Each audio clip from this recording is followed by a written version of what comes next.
discussion about Dr. Dre and his deal with Apple, and the Black Enterprise just did a report on it all, and I'm gonna kind of break some of this down for you and let you guys know why Dr. Dre lost $200 million because Tyrese doesn't know how to keep his mouth shut. So get comfortable, buckle up your seatbelt. We're gonna get started on the Black Financial Channel right now.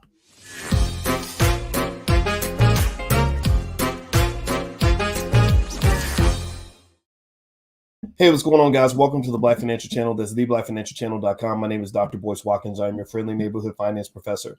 On the Black Financial Channel, we talk about Black wealth and Black economics every day, sometimes as much as 10 times a day under one condition. The condition is that we are Black first. Black first means that we put our community at the top of our priority list.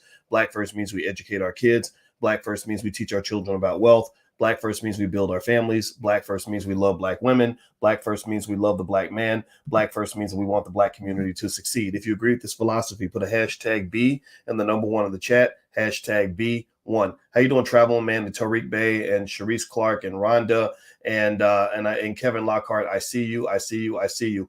Okay, so let's jump into this conversation. This is really an interesting story that I wanted to share with you. There's kind of a lesson here, and I just thought it was kind of fascinating.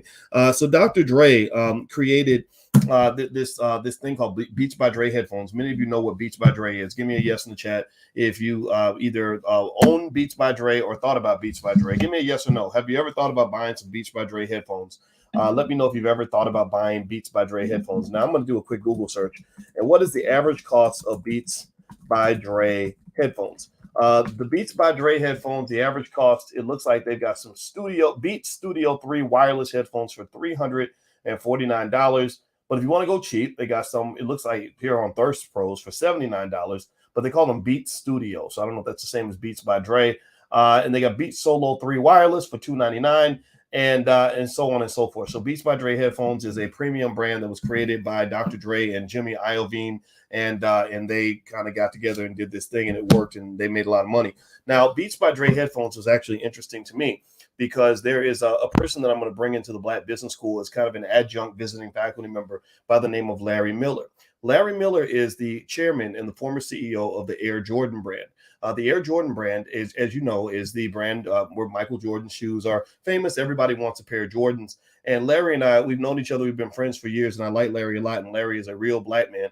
And so Larry invited me to a party at NBA All-Star Weekend in Chicago. And when I was at this party, you know, I'm not a party guy, to be honest with you. I never went to a lot of parties. Even when I was 20 years old, I met my wife in the library. Right? I didn't meet her at the club. Because I wanted the kind of woman you meet at the library. I didn't want a woman who you meet at the club. And so years later, me and my wife, the lady I met in the library, are at this Beats by Dre party, and we're kind of walking around, socializing, looking around, you know, shaking hands with people, meeting people, whatever. So I sit down at the bar. And so I'm at this Air Jordan party at NBA All-Star Weekend. I sit down at the bar, and the guy next to me is some really arrogant, cocky white dude. I didn't know his name. I didn't know anything about him. We just sat there and talked for a minute. And he says, "So what do you do?" I said, I'm a finance professor. I don't really talk much about what I do. And I said, "So what do you do?" He said, "Well, I created Beats by Dre headphones." And I was like, "Oh," I was really fascinated.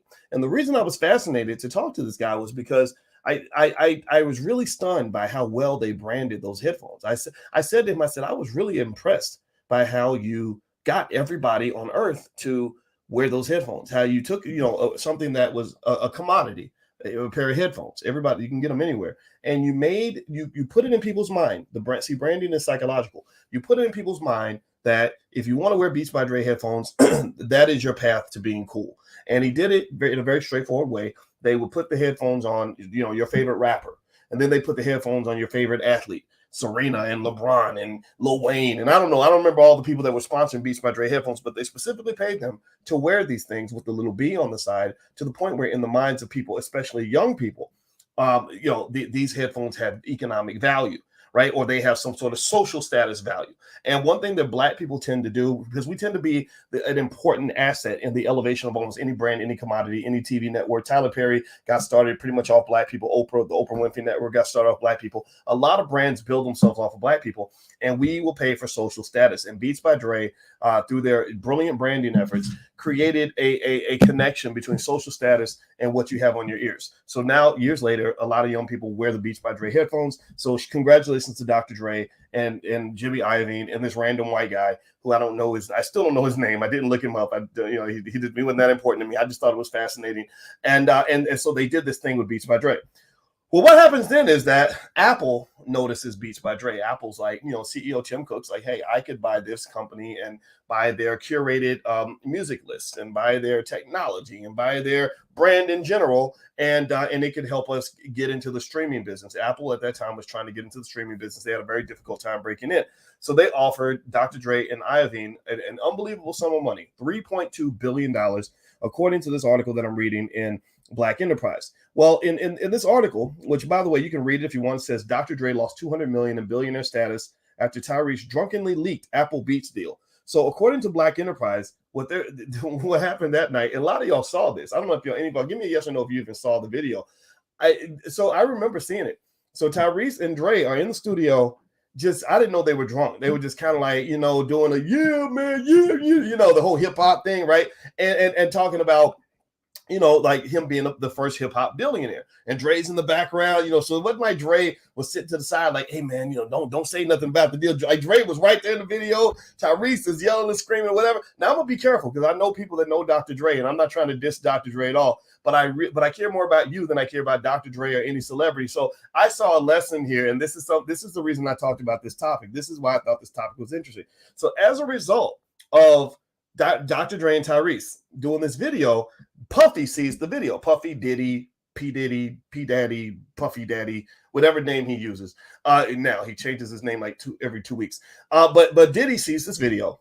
He gets on the phone with Jimmy Iovine. He gets on the phone with I don't know, either Iovine or somebody at Apple. I think it was Iovine. And he says, we got a problem. He calls him at 2 a.m, according to this article in Black Enterprise, and I believe Black Enterprise. I know those people over there, and I like them very much.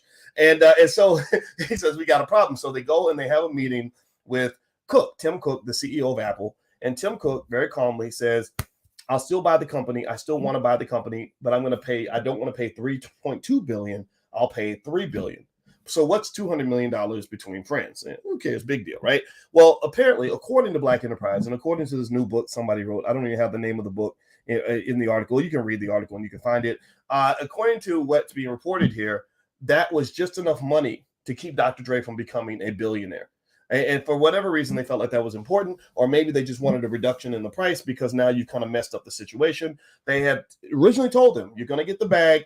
Iovine told his whole team, you're going to get this money under one condition. You must be quiet. You cannot leak it out. You cannot tell the public before the deal is announced. And that's exactly what Tyrese and Dre did on that video. Now, I'm going to give you kind of a breakdown of some of this. And before I move on, I'm going to remind everybody, don't forget, my wife and I are going to be doing a generational wealth event in Chicago on the psychology of money, as well as drama-free relationships and drama-free finances next Sunday in Chicago. If you want to join, just go to boycewatkins.com, click on events. But also remember, it's adults only, right? So no kids. This is all adults, grown folks meeting grown folks and networking and mingling if that's what you want to do. If you see a pretty lady or something like that, we love bringing people together. She's into that kind of stuff big time. So that's what we're going to do in Chicago on Sunday. We also have the All Black National Convention in Charlotte the weekend of October 28th. Mark that on your calendar. And even before then, we have several other events. So just go to boycewatkins.com, click on events, and you can find out about that event and all the others that we have going on. So anyway, with that being said, and also hit the thumbs up button, thumbs up, thumbs up, thumbs up. So let me give you a couple of lessons on what I saw in that whole transaction. There's a financial lesson everywhere. One thing you got to understand about money, if you really want to understand wealth, like think of me like a kung fu master when it comes to like economics. The kung fu master doesn't just teach you kung fu. The kung fu master teaches you about things that you think have nothing to do with kung fu, like wax on, wax off, or listening to the wind, or meditation, or he makes you climb a mountain, so you can really understand the essence of kung fu. Well, in this particular case, I want you to understand wealth by understanding that wealth tends to grow in a healthy environment. Wealth tends to grow in healthy soil, just like fruit, just like vegetables, just like any plant in a garden. If the soil is bad, then the wealth will not grow. Just like if the soil is bad, then the fruit will not grow. So in this particular case, here's what I saw. I saw two dudes who were basically doing what Dave Chappelle talks about when he says, when keeping it real goes wrong. Anybody remember that? When Dave Chappelle used to talk about when keeping it real goes wrong? So this was where keeping it real went wrong. Two guys, I think over the age of 40 at the time, decided that because they're in this culture where they want to keep it real and do the whole, gangster rap thing, bragging, like hip hop culture is very big on bragging about how great you are and everything else. They got on social media and cost themselves $200 million by being sloppy. Now, maybe Dre's going to be fine. I'm sure Dre's going to be okay. He's got plenty of money. I'm sure he's very wealthy, but still, the fact that they allowed the culture, the peer pressure of the culture, to drive them to give away so much money, just helps you understand why I have a lot of objections to what they call the culture. People say we're doing it for the culture. We're doing it for the culture. Well, my feeling is sometimes I look at the culture and I say, first of all, who created that culture? Number one, the white man started marketing all this nonsense to you. Basically all these attitudes and choices that young black men make that gets a rapper killed every week, right? Or killed every week, right? So that's the culture that is being heavily promoted to you because they want black men dead, or they want black men in jail, or they want black men to be marginalized, or they want black men to look like animals in a big animal circus minstrel show. That's what they love. That's why certain kinds of hip hop gets promoted. Some types of hip hop does not get promoted. They will promote the Migos all day long, but they will not promote D1 or Immortal Technique, who are better rappers than the Migos. The Migos can't put a verse together to save their life, whereas D1 and Immortal Technique are real rappers who actually care about the community. There's a reason why some types of music gets promoted and some types do not, so don't fall for the hype. But also, it made me think about something my father told me one time, a long time ago, when I was on the faculty at Syracuse University. My father came to visit me. My father, I told you about him many times. He's the man that raised me. He's not my biological father, but I love him all the same. And he came to visit me in Syracuse, and I took him to dinner. And when we went to dinner, I invited a couple of my friends that were on the faculty with me at Syracuse, and they were in different departments, but one was a professor of, I don't remember what they were professors of. I'm not even going to say I'm not even going to mention what departments they were in, because people watch these videos and they might actually make a connection. But there was one brother there who was clearly an alcoholic. There was one brother there who literally had 3 or 4 drinks before we got there, 3 or 4 drinks during dinner, and 3 or 4 drinks after dinner. And I was like, how in the hell is this Negro going to get home? I have no idea how he's going to get home.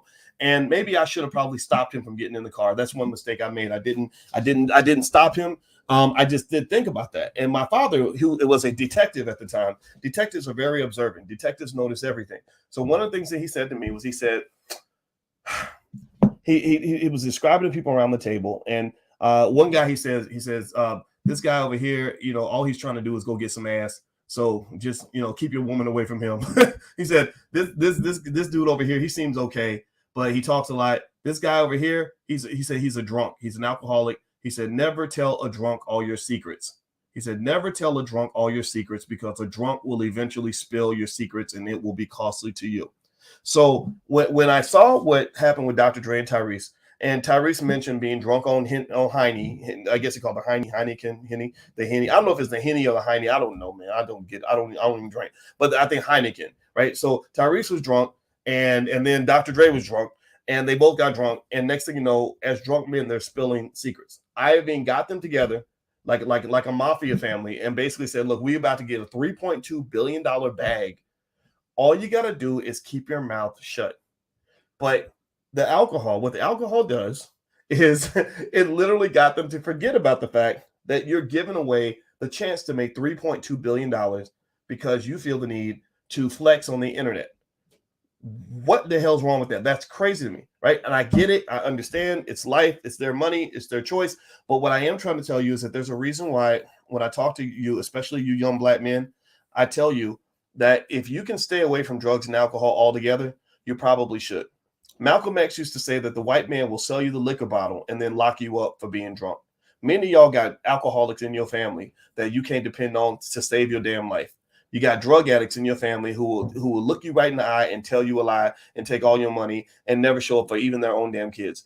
There's something about the substance abuse in America that reduces the black man to a fraction of what he could be if he was alert, if he was conscious, if he was focused. When you live in a world where everybody's scared to death that black men are going to be shot by the cops, if you pay attention, a lot of those men that get attacked, that are under attack by race soldiers, they get taken down because they're high and they're drunk and they're not able to know what's going on. So what I'm really saying to you at the end of the day is that a man, if you really think of yourself, if you really understand as a black man that you are in a war and that you are a soldier, then you understand that soldiers don't get drunk and then go out onto the battlefield unless they want to die, right? So in this particular case, it's not as if Dr. Dre and Tyrese are soldiers, but they are economic economic entities. They are billion-dollar commodities. At least Dr. Dre is, Tyrese iffy, right? 50-50, I'm not sure, right? But still, these are individuals that have to be alert and conscious and intelligent in terms of how they make moves. This was not an intelligent move. The other thing too, when you talk about doing business,